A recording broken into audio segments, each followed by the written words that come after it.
अब समटाइम्स ये होता है कि यूज़र आपको किसी भी आर्गुमेंट की वैल्यू प्रोवाइड नहीं करता, या आप ये चाहते हैं कि आप अपने जो आर्गुमेंट्स हैं उनमें से किसी की भी आप एक डिफ़ॉल्ट वैल्यू सेट कर दें।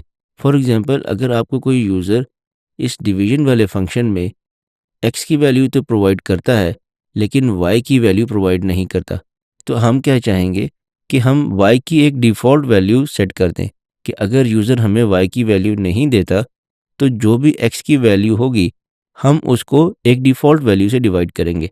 फॉर एग्ज़ाम्पल, हम यहाँ पे ये चाहते हैं कि अगर यूज़र हमें वाई की वैल्यू नहीं देता, तो हमें जो भी नंबर एक्स में मिलेगा हम उसको 2 से डिवाइड करें। तो उस केस में हम वाई की एक डिफ़ॉल्ट वैल्यू सेट करेंगे। वो हम कैसे करेंगे कि जब यहाँ पर हम फंक्शन को डिफ़ाइन कर रहे हैं, डिफ़ाइन डिवाइड नंबर्स, तो यहाँ पर हम वाई की वैल्यू दे देते हैं 2, y इक्वल्स 2।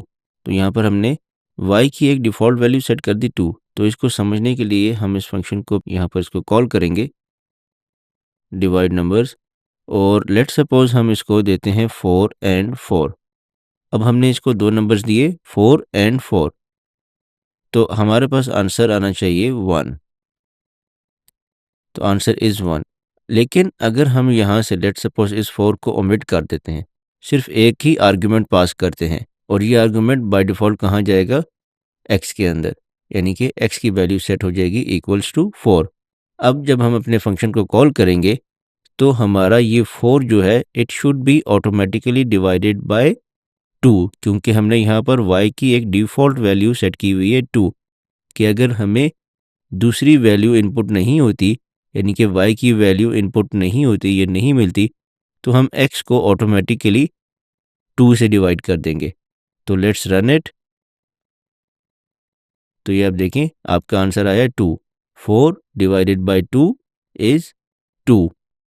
और लेट्स से इसको हम यहाँ पर अगर हम 10 कर देते हैं, तो तब आपके पास क्या आएगा, 5,